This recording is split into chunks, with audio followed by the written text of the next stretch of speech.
दोस्त, आज मैं बताने वाला हूँ बहुत ज़रूरी बात आपको। अगर आपने एलआईसी का स्कॉलरशिप का फॉर्म भरा है तो आप डॉक्यूमेंट सबमिट करने से पहले ये वीडियो ज़रूर देख लेना। अगर आप अपने पर्सनल डॉक्यूमेंट्स उनको सबमिट करोगे तो ये वीडियो ज़रूर देखना। उससे पहले सबसे पहले आपको इस चीज़ का पता होना चाहिए कि जो शॉर्ट लिस्टिंग ईमेल आएगी उसके बाद ही आपको डॉक्यूमेंट सबमिट करने हैं। अगर शॉर्ट लिस्टिंग ईमेल नहीं आती है तो फिर आपको डॉक्यूमेंट सबमिट करने की ज़रूरत नहीं है। इसका मतलब ये है कि आपको शॉर्ट लिस्टिंग नहीं किया गया है। और अगर आपको शॉर्ट लिस्ट कर लिया गया है तो फिर आप एक कदम आगे आ जाते हो, यानी कि आपका जो एप्लीकेशन है वो एक कदम आगे आ जाती है। और इसका ये मतलब है कि आपको फॉर्म सबमिट करना है। अब उसमें आपको एक एड्रेस दिया हुआ होगा जो कि डिविजनल ऑफिस का एड्रेस होता है।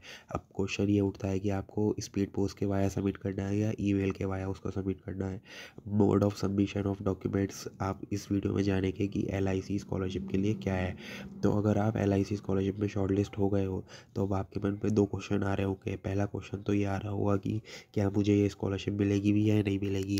और जो दूसरा मोस्ट इम्पॉर्टेंट क्वेश्चन ये आ रहा होगा कि अब मैं इसके डॉक्यूमेंट्स कैसे सबमिट करूँ। तो बहुत सारे स्टूडेंट्स को इसके बारे में कन्फ्यूज़न है, तो आज मैं बता देता हूँ कि आपको डॉक्यूमेंट्स कैसे सबमिट करने हैं। देखो, अगर उसमें एप्लीकेशन पे सभी की जो शॉर्ट लिस्टिंग ईमेल है उसमें लिखा हुआ है कि आपको एप्लीकेशन का जो ये डॉक्यूमेंट्स है वो डिविजनल ऑफिस में सबमिट करने हैं। सारे केसेस में जनरली यही लिखा है। अगर कुछ केसेस पे ऐसा भी हो रहा है कि वो फ़ोन कर कर कह रहे हैं डिविजनल ऑफिस, जैसे मुझे पता चला via comments in my videos of LIC videos LIC scholarships. तो कमेंट्स में मुझे पता चला कि कुछ स्टूडेंट्स ऐसे भी कह रहे हैं कि उनको डिविजनल ऑफिस से फ़ोन आ गया था और उन्होंने ईमेल पर ही डॉक्यूमेंट्स मंगा लिए थे। तो अगर ऐसा कुछ आपके साथ भी सिनेरियो होता है कि आपको फ़ोन कॉल आ जाता है उनकी तरफ से, तो फिर आपको सबमिट करने की कोई ज़रूरत नहीं है वहाँ पे जाके डॉक्यूमेंट्स। अगर उनकी तरफ से ऑफिशियली फ़ोन आ जाता है तो उस केस में मैं कह रहा हूँ, वरना तो स्पीड पोस्ट के वाई ही आपको सबमिट करना है, या मतलब उनके ऑफिस में जाके देने हैं डॉक्यूमेंट्स। इस चीज़ को आप समझ लो। कल की डेट में मैंने एक अपनी लाइव स्ट्रीमिंग करी थी फॉर द फर्स्ट टाइम, जिसमें मैंने अपना सेलिब्रेशन किया था बिकॉज मेरा जो यूट्यूब चैनल है वो मोनेटाइज हो गया है। And finally it's a moment worth celebrating. उसमें 55 मिनट की वो वीडियो है, देख सकते हो आप लाइव स्ट्रीम वाले सेक्शन में जाके। उसमें सारे डाउट्स क्लियर हो गए हैं स्टूडेंट्स के, क्योंकि बीच बीच में स्टूडेंट्स ने बहुत सारे डाउट्स भी पूछे थे स्कॉलरशिप से रिलेटेड, तो वो सारे भी डाउट्स क्लियर हो गए हैं। और अगर आपको इंस्पिरेशन लेनी हो और चैनल के स्टैटिस्टिक्स देखने हो तो वो वीडियो ज़रूर देख लेना।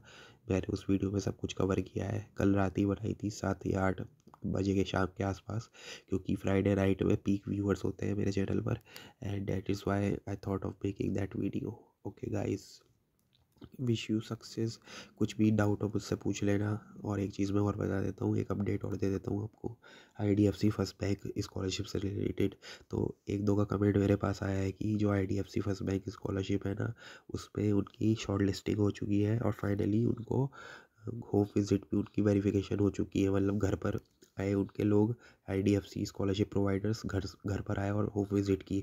तो इसका ये मतलब है कि आप ये भी मान के चल सकते हो कि एचडीएफसी में भी कुछ यही इसी प्रकार का सीन आपको देखने को मिल सकता है कि आपके घर पर वो लोग आएँ आपकी वेरिफिकेशन करने। क्योंकि क्या होता है कि वो चाहते हैं कि सबसे ज़्यादा डिज़र्विंग स्टूडेंट को ही वो स्कॉलरशिप दें। तो इस चीज़ को आपको बिल्कुल श्योर रहना है कि आप जो भी इन्फॉर्मेशन दें बिल्कुल करेक्ट दें, क्योंकि अगर आप गलत इन्फॉर्मेशन देते हैं तो फिर आपके चांसेस और भी कम हो जाएंगे। इनफैक्ट हो सकता है कि वो अकाउंट ही परमानेंट आपका बंद कर दे, तो फिर आगे भी आपको कोई स्कॉलरशिप अप्लाई करने का मौका नहीं मिलेगा। तो इस चीज़ को आप समझ लो अभी। बस यही मेरा दो अपडेट्स थी मुझे जो देनी थी फ़िलहाल के लिए। काफ़ी सारी स्कॉलरशिप्स के रिज़ल्ट्स अनाउंस भी हो गए हैं।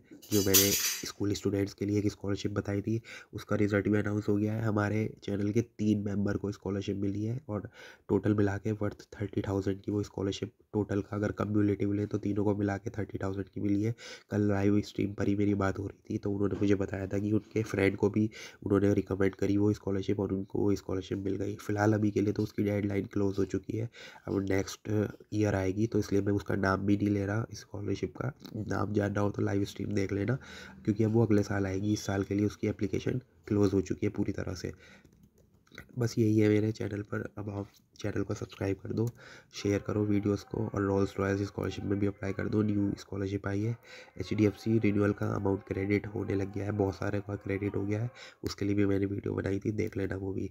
तो अभी के लिए फ़िलहाल यही सबसे बड़ी अपडेट थी जो मुझे आपको देनी थी।